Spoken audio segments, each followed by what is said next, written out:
Hi hello namaste welcome back to my YouTube channel Ashwini B farmer life channel subscribe ಮಾಡ್ಕೊಂಡು support ಮಾಡಿ. ಎಲ್ಲರೂ all ಅಂತ click ಮಾಡಿ, ಎಲ್ಲ ವಿಡಿಯೋಸು ನಿಮ್ಗೆ ಬರ್ತಿರ್ತಾವೆ. ಸೊ ಹಂಗೆ ಕಮೆಂಟ್ಸು ಮಾಡಿರಿ. ಶ್ರೀ ರಾಘವೇಂದ್ರಯಿಂದ ರಾಯರ ವಿಡಿಯೋ ತುಂಬ ಹಂಚ್ಕೋತಿದ್ದೀನಿ. ತುಂಬ ವಿಡಿಯೋ ನೋಡ್ತಿದ್ರೆ ಎಲ್ಲರೂ ತುಂಬ ಖುಷಿ ಆಗ್ತಿದೆ. ಹಂಗೆ ವಿಡಿಯೋನು ನೋಡ್ತಾ ಇರಿ. ಏನಪ್ಪ ಅಂದ್ರೆ ಒಬ್ಬರು ಸಿಸ್ಟರ್ ಹಂಗೆ ಕೇಳಾತಿದ್ರೆ, ಏನಪ್ಪ ಅಂದ್ರೆ ಅವ್ರ ಮಕ್ಕಳಿಗೆ ಭಾಳ ಆರೋಗ್ಯ ಸಮಸ್ಯೆ ಐತಂತ. ಅಂದ್ರೆ ಹೊಳ್ಳೆ ಮುಳ್ಳೆ ಎಲ್ಲ ಆರಾಮ ತಪ್ತೈತಿ ಬರೀ ಮಕ್ಕಳಿಗೆ. ಸೊ ಏನು ಮಾಡಬೇಕು, ರಾಯರಿಗೆ ಯಾವ ವ್ರತ ಮಾಡಬೇಕು ಅಕ್ಕ ಅಂಥೇಳಿ ಕೇಳಿದ್ರು ನನಗೆ. ಸೊ ಹಾಗಾಗಿ ನಾನು ಓನಾಗಿ ಹೇಳ್ಬೇಕಂದ್ರೆ, ನಾನು ಭಾಳ ಆರೋಗ್ಯ ಸಮಸ್ಯೆ ನನ್ನ ಮಗನಿಗೂ ಹಂಗೆ ಆಗ್ತಿತ್ತು. ಸೊ ಬರೀ ಕೆಮ್ಮು ಜ್ವರ ಜಾಸ್ತಿ ಅದೇ ಆಗ್ತಿತ್ತು. ಬರೀ ಸ್ಕೂಲ್ಗೆ ಸರಿಯಾಗಿ ಹೋಗೋಕೆ ಆಗ್ತಿರ್ಲಿಲ್ಲ ಅವಂಗೆ. ಸೊ ಹಂಗಿದ್ದಾಗ ನಾನು ಕೂಡ ಫೋಟೋ ತಂದ ಬಳಿಕ ಭಾಳ ಏನು ವ್ರತ ಎಲ್ಲ ಮಾಡೋಕೆ ಹೋಗಿಲ್ಲ. ನಾನು ಬರೀ ನೀವೇ ರಾಯರೇ ನೀವೇ ರಾಯರೇ ನೀವೇ ನೋಡ್ಕೋಬೇಕು ಅಂಥೇಳಿ ಅವ್ರ ಪೂಜಿಸೋಕಷ್ಟೇ ಸ್ಟಾರ್ಟ್ ಮಾಡೀನಿ. ಅದ್ರ ಬಳಿಕ ಏನಪ್ಪ ಅಂದ್ರೆ ಅವರ ಒಂದು ಮಂತ್ರಾಕ್ಷತೆನ ಅವರಿಗೆ ಯಾವಾಗಲೂ ಕೊಡ್ತಿರ್ತೀನಿ ನಾನು. ಮತ್ತು ಅದು ಆದ ಕೂಡಲೇ ನಾನು ಯಾವಾಗಲೂ ಅವ್ರ ಕಡೆದ ರಾಯರ ಒಂದು ಮಂತ್ರವನ್ನು ಹೇಳಿಸ್ತಾ ಇರ್ತೀನಿ. ಏನಪ್ಪ ಅಂದ್ರೆ ಪೂಜ್ಯಾಯ ರಾಘವೇಂದ್ರಾಯ ಸತ್ಯಧರ್ಮರತಾಯ ಚ ಭಜತಾಂ ಕಲ್ಪವೃಕ್ಷಾಯ ನಮತಾಂ ಕಾಮಧೇನುವೆ, ಈ ಮಂತ್ರವನ್ನು ಸದಾ ಹೇಳಿಸ್ತಾ ಇರ್ತೀನಿ. ದಿನ ಅವರ ಸ್ಕೂಲಿಗೆ ಹೋಗೋ ಮುಂಚೆ ರಾಯರಿಗೆ ಆ ಮಂತ್ರ ಹೇಳಿ ನಮಸ್ಕಾರ ಮಾಡ್ಕೊಂಡು ಹೋಗ್ತಾರೆ. ಮತ್ತು ಹೀಗಾಗಿ ಅವ್ರಿಗೆ ಇವಾಗ ಯಾವುದೇ ರೀತಿಯ ಆರೋಗ್ಯ ಸಮಸ್ಯೆ ಇಲ್ಲ. ಸೊ ನೀವು ವ್ರತನ ಮಾಡ್ಬೇಕಂತಿಲ್ಲ, ಸುಮ್ಮನೆ ರಾಯರ ಪೂಜೆ ಮಾಡ್ತಾ ಮಕ್ಕಳಿಗೂ ಅವ್ರ ಮಂತ್ರ ಹೇಳಿಸ್ತಾ ಅವರ ಮಂತ್ರಾಕ್ಷತೆ ತಂದು ಅವರ ಮನೆಯಲ್ಲಿಟ್ಟರೆ ಸಾಕು. ಆದಷ್ಟು ಎಲ್ಲರಿಗೂ ಕೂಡ ಆರೋಗ್ಯ ಸಮಸ್ಯೆ ದೂರ ಆಕತಿ. ಮಕ್ಕಳಿಗೆ ಅಷ್ಟೇ ಇಲ್ಲ, ಮನೆಯವ್ರಿಗೆಲ್ಲರಿಗೂ ಕೂಡ ಆರೋಗ್ಯ ಸಮಸ್ಯೆ ದೂರ ಆಕತಿ. ಇದು 100%. ನಾನು ಬರೀ ಎಲ್ಲಿ ಹೋದರೂ ಮಠಕ್ಕೆ ಮಂತ್ರಾಕ್ಷತೆಯನ್ನು ಕಲೆಕ್ಟ್ ಮಾಡ್ಕೊಂಬರ್ತೀನಿ. ಅದು ತಂದು ನಾನು ರಾಯರ ಮುಂದೆನೇ ಇಟ್ಟು ಪೂಜಿಸ್ತೀನಿ ನಾನು ದಿನ. ಮತ್ತು ಏನಪ್ಪ ಅಂದ್ರೆ ತುಳಸಿನ ದೇವ್ರಿಗೆ ಏರಿಸಿರ್ತೀನಲ್ಲ, ಅದನ್ನು ತುಂಬಾ ಏನಾದರೂ ಆರೋಗ್ಯ ಸಮಸ್ಯೆ ಬಂದ್ರೆ ಆ ತುಳಸಿನವ್ರಿಗೆ ತಿನ್ನೋಕೆ ಕೊಡ್ತೀನಿ ನಾನು, ರಾಯರ ಏನು ಪೂಜೆಗೆ ಇಟ್ಟಿದ್ದು. ಸೊ ಹೀಗಾಗಿ ನನ್ನ ಓನಾಗಿ ಹೇಳ್ಬೇಕಂದ್ರೆ ನಿಜವಾಗ್ಲೂ ನನ್ನ ಮಗನಿಗೆ ಆ ರಾಯರ ಒಂದು ಪೂಜ್ಸೋಕೆ ಸ್ಟಾರ್ಟ್ ಮಾಡಿದ ಬಳಿಕ ಅವರ ಒಂದು ಫೋಟೋ ನಮ್ಮ ಮನೆಗೆ ಬಂದ ಬಳಿಕ ಮಂತ್ರಾಕ್ಷತೆ ಬಂದ ಬಳಿಕ ಯಾವುದೇ ರೀತಿ ಆರೋಗ್ಯ ಸಮಸ್ಯೆ ಬಂದಿಲ್ಲ. ಬಂದ್ರೂ ಸಣ್ಣದಾಗಿ ಜ್ವರ ಏನೋ ಬಂದ ಕೂಡಲೇ ಆಗ ಎಲ್ಲವೂ ಜಲ್ದಿನ ಹೋಗಿಬಿಡ್ತಾವೆ, ತುಂಬ ದಿನ ಕಾಡಂಗಿಲ್ಲ. ಸೊ ನೀವು ಕೂಡ ಇದೇ ರೀತಿ ಮಾಡಿ.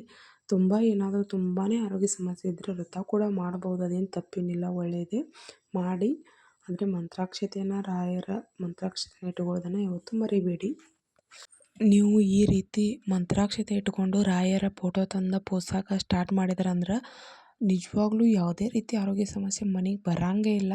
ಒಂದೇ ಮಗುಗಂತಲ್ಲ, ನಿಮ್ಮ ಎಲ್ಲ ಮಕ್ಕಳಿಗೂ ಕೂಡ, ಹಾಗೆ ಹಿರಿಯರಿಗೆ ಕಿರಿಯರಿಗೆ ಯಾರಿಗೂ ಕೂಡ ನಿಮ್ಮ ಮನೆಯಲ್ಲಿರೋರಿಗೆ ಆರೋಗ್ಯ ಸಮಸ್ಯೆ ಬರೋದಿಲ್ಲ. ನಿಮ್ಮ ಸುತ್ತಮುತ್ತ ಯಾರಿಗಾದರೂ ಆರೋಗ್ಯ ಸಮಸ್ಯೆ ಇದ್ದರೆ ಮತ್ತು ಆಸ್ಪತ್ರೆಗೆ ಏನಾದರೂ ಅಡ್ಮಿಂಟ್ ಆಗೋದು, ಈ ಥರ ಏನಾದರೂ ದೊಡ್ಡ ಮತ್ತು ಸಣ್ಣ ಸಮಸ್ಯೆ ಇದ್ದರೆ ಅವ್ರಿಗೆ ಖಂಡಿತ ಹೇಳ್ರಿ. ರಾಯರಿಂದ ಎಲ್ಲರಿಗೂ ಆರೋಗ್ಯ ಸಮಸ್ಯೆ ದೂರ ಆಕತಿ. ಮತ್ತು ರಾಯರ ಮಂತ್ರಾಕ್ಷತೆ ಇದ್ದರೆ ಯಾವುದೋ ದುಷ್ಟಶಕ್ತಿ ಕೂಡ ಮನೆಗೆ ಬರೋಂಗಿಲ್ಲ ಅಂತ ಹೇಳ್ತಾರೆ. ರಾಯರ ಮಂತ್ರಾಕ್ಷತೆ ತುಂಬ ಶಕ್ತಿ ಐತೆ. ಅದಕ್ಕೆ ಮಂತ್ರಾಕ್ಷತೆ ಬಗ್ಗೆನ ಇನ್ನೊಂದು ವಿಡಿಯೋ ಮಾಡ್ತೀನಿ, ಅದ್ರ ಬಗ್ಗೆ ಡೀಟೇಲಾಗಿ ತಿಳಿಸ್ತೀನಿ. ಏನಪ್ಪ ಅಂದರೆ ಇವತ್ತು ಒಟ್ಟು ನೀವು ಮಕ್ಕಳಿಗೆ ಏನೋ ಆರೋಗ್ಯ ಸಮಸ್ಯೆ ಇದ್ದರೂ ಖಂಡಿತ ಏನೇ ಸಮಸ್ಯೆ ಬಂದ್ರೂ ಕೂಡ ರಾಯರೇ ಮದ್ದು. ನಾನು ಹೇಳ್ದಂಗೆ ನೀವು 2 ವಾರ ಮಾಡ್ಬೋದು, 5 ವಾರ ಕೂಡ ಮಾಡ್ಬೋದು, ನಿಮ್ಮ ಇಷ್ಟ.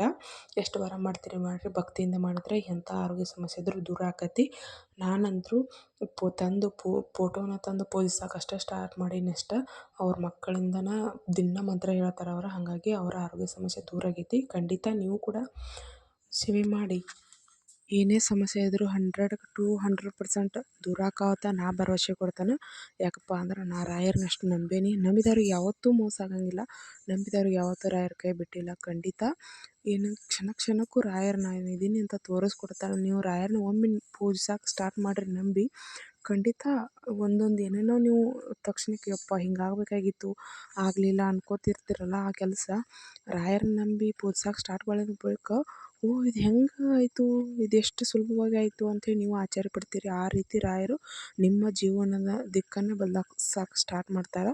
ನೀವು ಏನನ್ನು ಅಂದ್ಕೊಂಡಿರ್ತೀರಿ, ಇದು ಆಗಂಗಿಲ್ಲ, ಆ ಕೆಲಸ ಆಗಂಗಿಲ್ಲ, ಈ ಕೆಲಸ ಆಗಂಗಿಲ್ಲ, ಅದು ನೀವು ಒಳ್ಳೆ ರೀತಿ ಒಳ್ಳೆ ಫಲಕ್ಕಾಗಿ ಪ್ರಯತ್ನ ಪಡ್ತಿದ್ರೆ ನಿಮಗೆ ಒಳ್ಳೇದು ಹಾಕಿದ್ರೆ ಅದರಿಂದ ಖಂಡಿತ ರಾಯರು ನಿಮಗೆ ಕೈ ಹಿಡಿದು ಅದನ್ನು ನಡೆಸ್ಕೊಡ್ತಾರೆ ಅಂತೇಳಿ ಹೇಳ್ತೀನಿ ನಾನು. ಮತ್ತು ಇದಿಷ್ಟೊಂದು ರಾಯರ ಹಿಡಿಯೋ ಹಾಕಿ ಖಂಡಿತ ನನ್ನ ಯೂಟ್ಯೂಬ್ ಚಾನಲ್ ಬೆಳೆಯೋಕ್ಕೂ ಅವರ ಕಾರಣ, ಇನ್ಸ್ಟಾಗ್ರಾಮ್ ಬೆಳೆಯೋಕ್ಕೂ ಅವರ ಕಾರಣ ಅಂತ ಎಷ್ಟೋ ಸಲ ಹೇಳ್ಕೊಂಡು ಎಲ್ಲ ಹಿಡಿದಾಗೂ ಖಂಡಿತ ನಾನು ಅನ್ಕೊಂಡೋದು ಅದ ರಾಯರು ನೀವೇ ಬೆಳೆಸೋರು ನೀವೇ ಮಾಡೋರು ಅಂತೇಳಿ ಹಂಗೆ ಆಗ್ಲತ್ತತಿ. ಇವಾಗ ಅವ್ರ ಬಗ್ಗೆನೇ ನಾನು ಹೇಳಿ ವಿಡಿಯೋ ಮಾಡೋ ಥರನೇ ಆಗತೈತಿ. ಅದೊಂದು ಸೌಭಾಗ್ಯ ಅನ್ಕೋತೀನಿ ನಾನು. ನಿಜವಾಗ್ಲೂ ರಾಯರು ಇದ್ದಾರೆ, ಖಂಡಿತ ಒಳ್ಳೇದು ಮಾಡ್ತಾರೆ. ಎಲ್ಲರಿಗೂ ವಿಡಿಯೋ ಶೇರ್ ಮಾಡಿ ಸಪೋರ್ಟ್ ಮಾಡಿ. Thank you so much. ಯಾರ್ಯಾರು ವಿಡಿಯೋ ನೋಡಿರಿ. ಗುರು ರಾಘವೇಂದ್ರ ನಮಃ.